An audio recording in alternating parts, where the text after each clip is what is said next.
প্রিয় শিক্ষার্থীবৃন্দু, আসসালামু আলাইকুম। কেমন আছো তোমরা সবাই? আশা করি ইনশাল্লাহ সবাই ভালো আছো। আমিও তোমাদের দোয়া ইনশাল্লাহ ভালো আছি। আজকে আমরা পরিবেশ রসায়নের একাদশ দ্বাদশ শ্রেণীর মূল ভগ্নাংশ সম্পর্কে আলোচনা করব। এর আগের দিনে আমরা কি ডাল্টনের আংশিক চাপ সূত্র, ডাল্টনের তার গাণিতিক সমীকরণ, তারপরে কি গাণিতিক সমীকরণের কয়েকটা অঙ্ক করছি। আজকে আমরা তোমাদের এই মূল ভগ্নাংশ সম্পর্কে আলোচনা করব। এটা খুব ইম্পর্ট্যান্ট। এই মূল ভগ্নাংশ তোমাদের অ্যাডমিশন টেস্টে পরীক্ষায় প্রশ্ন আসে, তাছাড়া বিভিন্ন অবজেক্টিভ টাইপের প্রশ্নগুলো আসবে। অতএব তোমরা ভালো করে এটা বোঝার চেষ্টা করবা, রাইট? ঠিক আছে। আচ্ছা, আমি দেখো সংজ্ঞার আগে কয়েকটা জিনিস লিখি। মনে করো একটা গ্যাস, একটি গ্যাস এবং বি একটি গ্যাস, দুইটা গ্যাস এ এবং বি, দুইটা গ্যাস পরস্পর কি করা হলো, মিশ্রণ করা হলো। মিশ্রণ করলে এই গ্যাসের মোল সংখ্যা, এটাকে আমরা কি দ্বারা প্রকাশ করছি, এন এ।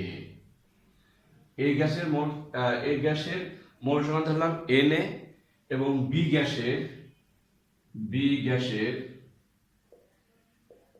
গ্যাসের মোল সংখ্যা ধরলাম আমরা এখানে এন বি। ঠিক আছে। আর মূল ভগ্নাংশকে এক্স দ্বারা প্রকাশ করা হয়। ঠিক আছে। মূল ভগ্নাংশকে আমরা কি দ্বারা, মূল ভগ্নাংশকে আমরা এক্স দ্বারা প্রকাশ করি। কি দ্বারা প্রকাশ করি? এক্স দ্বারা প্রকাশ করি। তাহলে এ উপাদানের মূল ভগ্নাংশ কত হবে? দেখো এ উপাদানের মূল ভগ্নাংশ হবে এক্স এ, রাইট? তাহলে বি উপাদানের মূল ভগ্নাংশ কত হবে?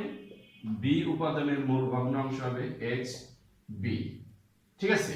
এই হচ্ছে এ বি দুইটি গ্যাস। এখন যদি প্রশ্ন করা হয় যে এ উপাদানের মূল ভগ্নাংশ কত, সেটা আমরা কিভাবে বের করব? দেখো যে এ উপাদানের মূল ভগ্নাংশ, এটাকে আমরা প্রকাশ করছি কি দ্বারা, এক্স এ। তাহলে x A is equal to কি লেখা যায়? সেটা লেখা যায় আমাদের এই যে n A by n A plus n B. ঠিক আছে, বোঝা গেছে? এটা মানে এ উপাদানের মূল ভগ্নাংশ আমরা এক্স এ দ্বারা প্রকাশ করি। এক্স এর সমান কি লেখা যায়, n A by n A plus n B. অনুরূপভাবে বি উপাদানের মূল ভগ্নাংশ কত হবে? বি উপাদানের মূল ভগ্নাংশ is equal to x B. তখন হবে কি, n B by n A plus n B. এই হচ্ছে আমাদের মূল ভগ্নাংশ জিনিস। কি বোঝা গেছে? প্রথমে আমরা কি নিলাম, এ বি দুইটি গ্যাস নিলাম, এরা পরস্পর মিশ্রণহীন অবস্থায় আছে। এই গ্যাস দুটোকে, এদেরকে, এই গ্যাসের মোল সংখ্যা আমরা লিখি কি, এন এ। এন হচ্ছে মোল সংখ্যা এন এ। বি গ্যাসের মোল সংখ্যা লিখি কি আমরা, এন বি। এখন এই গ্যাসের মূল ভগ্নাংশ কি দ্বারা প্রকাশ করি আমরা, এক্স দ্বারা। তাহলে এই উপাদানের মূল ভগ্নাংশ কি হবে, এক্স এ। বি উপাদানের মূল ভগ্নাংশ কি হবে, এক্স বি। তাহলে এই উপাদানের মূল ভগ্নাংশ এক্স এ হলে এক্স এর সমান কি লিখতে হবে, সেটা হচ্ছে কি, n A by n A plus n B. অতএব বি উপাদানের মূল ভগ্নাংশ হবে কি, x B is equal to হবে কি, n B by n A plus n B. তাহলে এখন আমাদের মূল ভগ্নাংশ কাকে বলে? সংজ্ঞাটা কি লেখা যায়? সংজ্ঞাটা আছে কি, কোন গ্যাস মিশ্রণের একটি উপাদানের মোল সংখ্যা এবং মোট মোল সংখ্যার অনুপাতকে মোল ভগ্নাংশ বলে। বোঝা গেছে ব্যাপারটা? আমি আবার বলি, শোনো। কোন গ্যাস মিশ্রণের একটি উপাদানের মোল সংখ্যা এবং মোট মোল সংখ্যার অনুপাতকে মোল ভগ্নাংশ বলে, রাইট? এখানে দেখো টাইপ করছি আমরা। এখানে কি করলাম, প্রথমে এক্স এ আছে মূল ভগ্নাংশ। তাহলে এন এ, যখন এ উপাদানের মূল ভগ্নাংশ বের করলাম, তখন কি করলাম, এন এ মানে একটি উপাদানের মোল সংখ্যা বা এবং মোট মোলসার অনুপাতকে আমরা মূল ভগ্নাংশ বলছি। ক্লিয়ার? এই হচ্ছে আমাদের মূল ভগ্নাংশ। তাহলে মূল ভগ্নাংশ এখানে কি কি আছে? এখানে আমরা দুইটা গ্যাস মিশ্রণ করলাম। এই গ্যাস মিশ্রণের একটি উপাদানের মোল সংখ্যা, মোট মোল সংখ্যার অনুপাতকে মূল ভগ্নাংশ বলে। ঠিক আছে?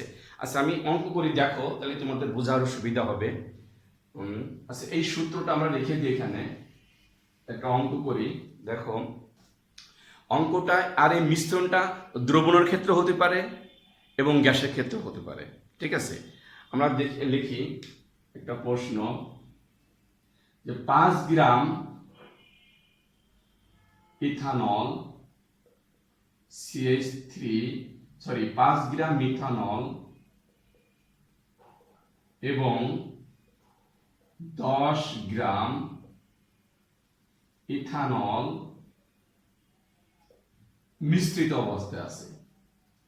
আচ্ছা, মোল লিখি আমরা, 5 মোল লিখি, এখানে আগে মোল দিয়ে করি, তাহলে তোমাদের বোঝার সুবিধা হবে। 5 মোল এবং 10 মোল, এত মোল ইথানল এবং এত মোল মিথানল এবং এত মোল ইথানল মিশ্রিত অবস্থায় আছে।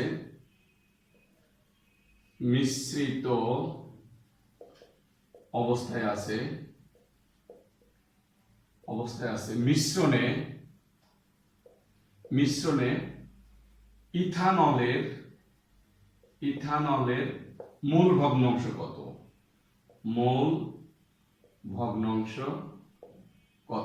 এই হচ্ছে আমাদের একটা প্রশ্ন।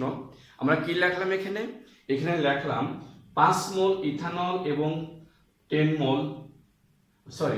মোল মিথানল এবং 10 মোল ইথানল পরস্পর মিশ্রিত অবস্থায় আছে।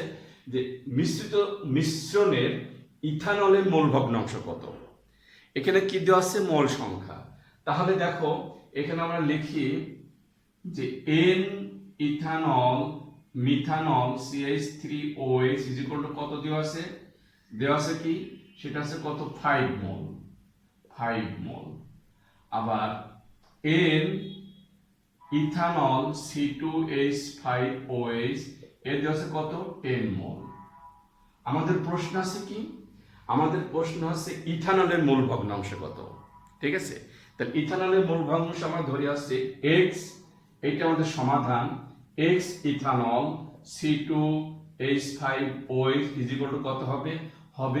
n C2H5OH বাই এখানে হবে n মিথানল যোগ n C2H5 ইথানল। এই হচ্ছে আমাদের সূত্র। ঠিক আছে? এখন এখানে দেখো, n ইথানল দেওয়া আছে কত? 10 মোল।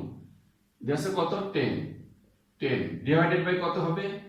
10 যোগ 5, তাহলে কত হয়? 10 বাই 15 ইজিক্যাল টু কত হয়? দেখি, ভাগ করে দেখি কত হয়। এটা যদি আমরা ভাগ করি, 10 ডিভাইডেড 1/5 ইজিক্যাল টু 0.66 এত। এই হচ্ছে এই অঙ্কের তোমার মিশ্রিত দ্রবণে ইথানলের মোল ভগ্নাংশ। এটা হচ্ছে মিশ্রিত দ্রবণে ইথানলের মোল ভগ্নাংশ। কি বোঝা গেছে? ক্লিয়ার? আমাদের প্রশ্ন ছিল কি, যে 5 মোল মিথানল এবং 10 মোল ইথানল একটা মিশ্রণে আছে। এই মিশ্রণে ইথানলের মোল ভগ্নাংশ বের করতে হবে। যেহেতু ওরা মোল দেওয়া আছে, আমরা মোল দুটা আলাদা, ইথানলের মোল সংখ্যা লিখলাম, মিথানলের মোল সংখ্যা লিখলাম, লিখে আমাদের মোল ভগ্নাংশের সূত্রটা, সেই সূত্র প্রয়োগ করলাম, করার পরে অঙ্কটা করলাম। এটা হচ্ছে 0.66। এই হচ্ছে আমাদের ইথানলের মোল ভগ্নাংশ। ঠিক আছে? অঙ্কটা যদি অন্যভাবে আসতে পারে, দেখো আমি আবার অন্যভাবে একটু করি, সেটা করি। দেখো, অন্য একটা অঙ্ক, সাপোজ ধরো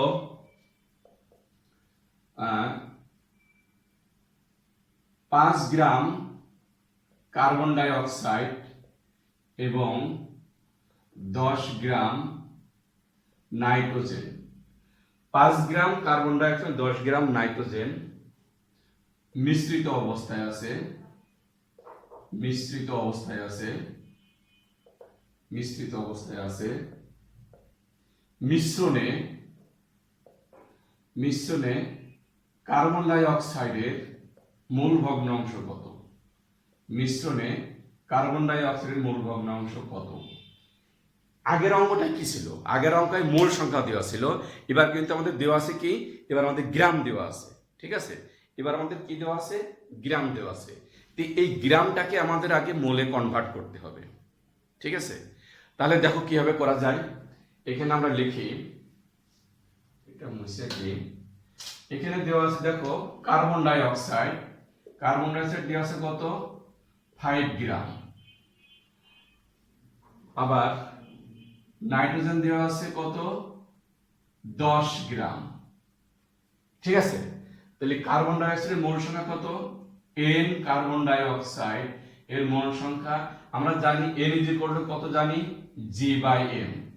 n g/m, হয় লেখো j দ্রব্যের ভর আর m আণবিক ভর, ঠিক আছে?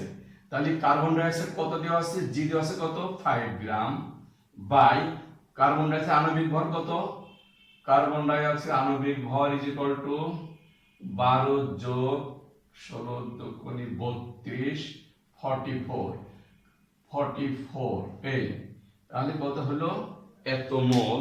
আমরা এটা ভাগ করি, তো 5/44, 5 ডিভাইডেড 44 is equal to 0.133 কত হলো? 0.13 এত মোল কার্বন ডাই অক্সাইড। ঠিক অনুরূপ ভাবে এর নাইট্রোজেন আমরা বের করি। এর নাইট্রোজেন কত দেওয়া আছে এখানে? g/m। নাইট্রোজেনের জি দেওয়া আছে কত? 10 গ্রাম ডিভাইডেড নাইট্রোজেন কত? 14 দুগুণে 28।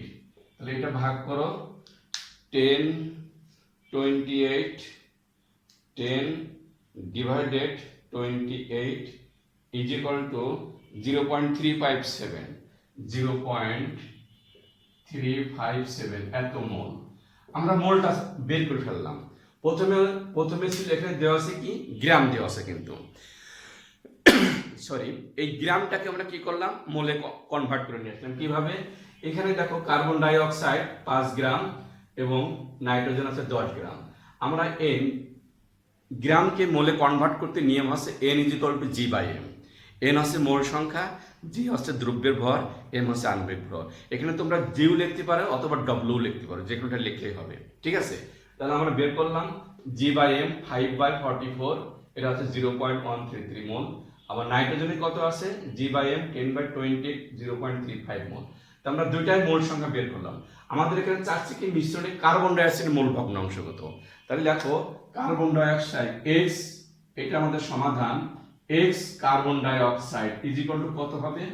তাহলে কার্বন ডাই অক্সাইডের মোল সংখ্যা n carbon dioxide divided by n carbon dioxide যোগ n নাইট্রোজেন, ঠিক আছে? এটা হচ্ছে আমাদের সূত্র, এটা আমরা আগেই শিখে আসছি। কিন্তু এবারে দেখো n কার্বন ডাই অক্সাইড কত পাইছি আমরা? n কার্বন ডাই অক্সাইড পেয়ে গেছে 0.113 ডিভাইডেড বাই 0.113 যোগ কত? 0.357 এত মোল। এখন এই দুটো আমরা ক্যালকুলেশন করি, দেখি ক্যালকুলেশন করলে আমাদের রেজাল্ট চলে আসবে 0.357।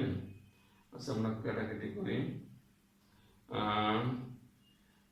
0.113 যোগ 0.357 ইজ ইকুয়াল টু কত? 0.45। তাহলে এখানে আসে কত? 0.113 ডিভাইডেড বাই 0.47 এটা আসছে। এটাকে যদি আমরা এখন ভাগ করি, 0.113 ডিভাইডেড 0.47 ইজ ইকুয়াল টু 0.240। তাহলে কত হলো এখানে? 0.240। এই এত, এখানে অর্থাৎ কার্বন ডাই অক্সাইডের মোল ভগ্নাংশ কত হলো, এত 0.240। ঠিক আছে, যদি কোনো অঙ্কে মোলে থাকে তাহলে সরাসরি ফর্মুলা, যদি গ্রামে থাকে গ্রামটাকে মোলে কনভার্ট করে নিয়ে ওই একই সূত্র। ঠিক আছে, তাহলে এখানে আমরা কত পেয়ে গেলাম, এখানে পেলাম কার্বন ডাই অক্সাইডের মোল সংখ্যা, মোল ভগ্নাংশ 0.12। দেখো এখানে আমি আরেকটা জিনিস তোমাদের দেখাই দিই, তোমাদের সুবিধা হবে, সেটা হচ্ছে কি, আমরা যদি দুইটাই বের করতে পারে তখন কি, দেখো আরেকটা সূত্র আছে এখানে আমাদের, যে মোল সংখ্যা যেমন Na plus Nb is equal two 1, এটা কিন্তু লেখা যায়, যে কোনো দুইটি উপাদানের মোট সংখ্যার যোগফল কিন্তু 1 হবে। তাহলে এখানে আমরা যদি Nb বের করতে যাই তাহলে কত হবে, 1 মাইনাস Na, এই একটা সূত্র। ঠিক আছে, ঠিক অনুরূপভাবে মোল ভগ্নাংশ এরকম Xa plus Xb is equal two 1, যদি Xa ইজ ইকুয়াল টু হবে কত, 1 মাইনাস Xb, এইভাবে দুইটাই বের করতে পারি। সাপোজ এটা যদি কার্বন ডাই অক্সাইড হয় এত, তাহলে এখানে তোমার কি কত হবে, x এ যদি Xb এটা হয় তাহলে x এর কত হবে, এখানে তো বিয়োগ দাও, 1 মাইনাস 0.240, তাহলে কত হয়, এটা হয় বিয়োগ যদি আমরা করি তাহলে কত হবে, sorry 1 minus 0.240 is equal to কত, 076। এই দুটা যোগ করো, যোগ করে দেখো, যোগ 0.24 ইজ ইকুয়াল টু 1, বুঝা গেছে। দেখো যদি কোনো সময় কোনো অঙ্কে যে দুইটারই, যদি এখানে কার্বন ডাই অক্সাইড মোল ভগ্নাংশ কত বের করলাম, যদি নাইট্রোজেনের মোল ভগ্নাংশ বের করতে হতো, যে কোনো একটা মোল ভগ্নাংশ বের করে আমরা এই সূত্রের সাহায্যে আরেকটা বের করতে পারি, ডাইরেক্ট করা যাবে। ঠিক আছে, এই হচ্ছে আমাদের মোল ভগ্নাংশ সম্পর্কে আইডিয়া। কি বোঝা গেছে সবাই, বুঝতে পারছো তোমরা সবাই? এই হচ্ছে মোল ভগ্নাংশ। প্রথমে মোল ভগ্নাংশ কিভাবে আসছে সেটা আমি দেখালাম, কাকে বলে মোল ভগ্নাংশ, কাকে বলে কোনো গ্যাস মিশ্রণে একটি উপাদানের মোল সংখ্যা তার মোট মোল সংখ্যার অনুপাতকে মোল ভগ্নাংশ বলা হয়। মোল ভগ্নাংশকে x দ্বারা প্রকাশ করা হয়, x ইজ ইকুয়াল টু লেখা হয় কত, Na বাই Nb। ঠিক আছে, অর্থাৎ x ইজ ইকুয়াল টু হচ্ছে যে কোনো একটা মৌল উপাদান বা মোট মৌল উপাদানের অনুপাতকে মোল ভগ্নাংশ বলা হচ্ছে। ক্লিয়ার? এইভাবে আমরা মোল ভগ্নাংশ বের করতে পারি। আচ্ছা, এরপরে দেখো আরেকটা সূত্র আছে, এটা আমরা মুছে দিই, এটাও আমাদের কাজে লাগবে। সেটা হচ্ছে কি এরকম, যে আংশিক চাপ, সূত্রটা খেয়াল করো, যে আংশিক চাপ, এটা ডাল্টনের সূত্র থেকে আসে, আংশিক চাপ ইজ ইকুয়াল টু মোল ভগ্নাংশ ইনটু মোট চাপ। এই সূত্রের সাহায্যে অনেক সময় অঙ্ক আসতে পারে, সেটা হচ্ছে কি, আংশিক চাপ ইজ ইকুয়াল টু মোল ভগ্নাংশ ইনটু মোট চাপ। এটা কোনো অঙ্ক আসতে পারে। আজকে আমরা একটা অঙ্ক করি, দেখি, এখানে লিখে একটা অঙ্ক, সহজ অঙ্কটা হচ্ছে, লেখো 4 গ্রাম হাইড্রোজেন এবং 8 গ্রাম অক্সিজেন একটি সিলিন্ডারে 27 ডিগ্রি সেলসিয়াস তাপমাত্রায় ও একটি শূন্য সিলিন্ডারে, লেখো একটি শূন্য সিলিন্ডার 27 ডিগ্রি সেলসিয়াস তাপমাত্রায় মিশ্রিত করলে মোট চাপ 2.707 অ্যাটম হয়। 2.707 অ্যাটম হয়। প্রতিটি গ্যাসের আংশিক চাপ কত? প্রতিটি গ্যাসের আংশিক চাপ কত? এই হচ্ছে আমাদের প্রশ্ন। ঠিক আছে, প্রশ্ন আছে কি, এখানে কি লিখলাম দেখো, যে 4 গ্রাম হাইড্রোজেন এবং 8 গ্রাম অক্সিজেন একটি শূন্য সিলিন্ডারে 27 ডিগ্রি সেলসিয়াস তাপমাত্রায় মিশ্রিত করলে মোট চাপ 2.707 অ্যাটম হয়। প্রতিটি গ্যাসের আংশিক চাপ কত? তাহলে আংশিক চাপ আমরা জানি কি, মোল ভগ্নাংশ মোট চাপ। তাহলে এখানে আমাদের মোল ভগ্নাংশ বের করলে কিন্তু আংশিক চাপ বের করা সহজ হবে। তাহলে এখন দেখি আমরা হাইড্রোজেনের মোল ভগ্নাংশ বের করি। তাহলে লেখো, আমরা আগে শিখে আসলাম n hydrogen is equal to কত হবে G/m। এখানে G কত, G হচ্ছে তোমার 4, হাইড্রোজেন 2, তাহলে কত 2। তাহলে হাইড্রোজেনের মোল সংখ্যা হচ্ছে 2, এটা আমরা ধরে রাখি। এখন n অক্সিজেনের মোল সংখ্যা কত 8 ডিভাইডেড বাই কত, এখানে 32, এটা হচ্ছে কত ভাগ করলে 0.25 হয়, 0.25। দেখি আমরা তো ভাগ করে দেখি, এটাই আমাদের হওয়ার কথা। 8 divide 32, 8 divided 32 is equal two এত। তাহলে আমরা দুটারই এখানে মোল সংখ্যা পেয়ে গেলাম। এখন আমাদের মূল ভগ্নাংশ, দুটারই মূল ভগ্নাংশ বের করব। মূল ভগ্নাংশগুলো আমরা এখানে করি। তাহলে x hydrogen is equal to কত হবে, সেটা হবে n hydrogen divided by n hydrogen যোগ n অক্সিজেন। তাহলে এই মানটা কত দাঁড়ায় এখানে, দেখো এখানে মান আসে n হাইড্রোজেন আছে কত পাইছি আমরা 2 ডিভাইডেড বাই 2 প্লাস 0.25। তাহলে কত আসে আমাদের এখানে, এটা ভাগ করলে আসে 2 ডিভাইডেড 2.25, 2 ডিভাইডেড 2.25। দেখি এখানে কত আসে। তাহলে এখানে আসবে আমাদের 2 ডিভাইডেড 2.25 ইজ ইকুয়াল টু আসে 0.88। এটা কত আসছে আমাদের, এখানে আসছে 0.88 এত মোল, এত। তাহলে এখানে আমাদের দেখো হাইড্রোজেনের মোল ভগ্নাংশ এত পেয়ে গেলাম। ঠিক অনুরূপভাবে আমরা অক্সিজেনের মোল ভগ্নাংশ বের করি।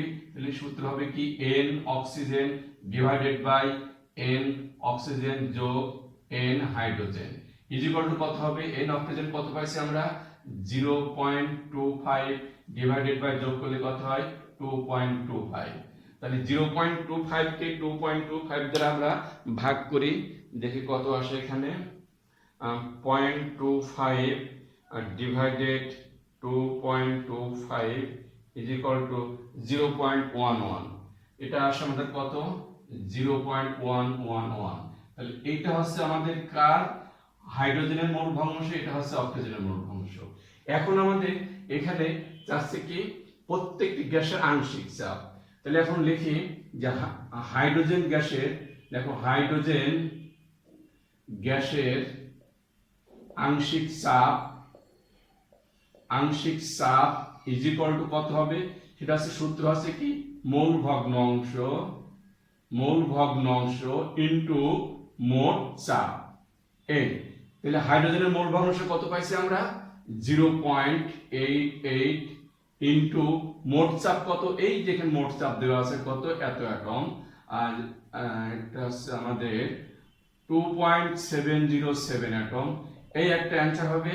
আবার অনুরূপভাবে কি হবে, অক্সিজেনের আংশিক চাপ কত হবে, আংশিক চাপ ইজ ইকুয়াল টু হবে, অক্সিজেনের আমরা কত পাইছি 0.11 ইনটু 2.707। এখন এই দুটো ভাগ আমরা গুণ করি, তাহলে আমাদের অ্যান্সার চলে আসবে।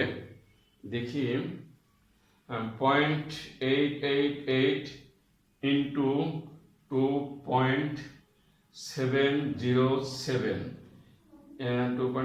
ইজ ইকুয়াল টু হচ্ছে কত 2.40। এটা আসে দেখো আমাদের এখানে 2.40, আর এটা পরেরটা কত আসে দেখি 0.111 ইন্টু 2.707 ইজ ইকুয়াল টু কত 0.30। এইটা আসছে আমাদের 0.30। এই হচ্ছে আমাদের আংশিক চাপ, এত অ্যাটম দুইটারই আংশিক চাপ আমরা বের করলাম। দেখি এটাকে আবার একটু গুণ করে দেখি 0.111 ইন্টু 2.707 ইজ ইকুয়াল টু এত। হ্যাঁ ঠিক আছে, এই হচ্ছে আমাদের আংশিক চাপ সূত্রের অঙ্ক। এটা খুব সহজ ভাষায় দেখো, এখানে আমরা আংশিক চাপ সূত্রটা আছে কি, আংশিক চাপ ইজ ইকুয়াল টু মোল ভগ্নাংশ ইনটু মোট চাপ, মোল ভগ্নাংশ ইনটু মোট চাপ। এটাকে আমরা এই একটা অঙ্ক, প্রথমে এখানে দেওয়া আছে এত গ্রাম হাইড্রোজেন, এত গ্রাম অক্সিজেন একটি শূন্য সিলিন্ডারে মিশ্রিত অবস্থায় 27 ডিগ্রি সেলসিয়াস তাপমাত্রায়, এদের প্রত্যেকের চাপ হচ্ছে কত 2.707 এবং এদের আংশিক চাপ নির্ণয় করতে হবে। প্রথমে আমরা কি করলাম, দেখো এই সাইডে প্রথমে আমরা মোল সংখ্যা বের করলাম, সেখানটা মোল ভগ্নাংশ বের করে নিয়ে আসলাম, এটা আমরা আগের অঙ্কের দিকে আসছি, ঠিক আছে। এরপরে আমরা কি করলাম, এই মূল সংখ্যাকে আবার কি ওই সূত্র, আংশিক চাপের সূত্র, মোল ভগ্নাংশ একটু মোট চাপ দিয়ে গুণ করলাম, গুণ করলে আমাদের এই হচ্ছে আংশিক চাপ সূত্র। বুঝতে পারছো? এখান থেকে প্রশ্ন কিন্তু অবজেক্টিভে আসবে, বিভিন্ন অ্যাডমিট টেস্টে আসে। আমি খুব সহজ করে তোমাদের ভেঙে ভেঙে করে দিলাম, তোমরা অবশ্যই বাসায় প্র্যাকটিস করবা এবং একবার না বলে ভিডিওটা দেখবা কয়েকবার, যদি তোমাদের সহজ মনে হবে। ঠিক আছে, আজকে এখানে থাক, আল্লাহ হাফেজ।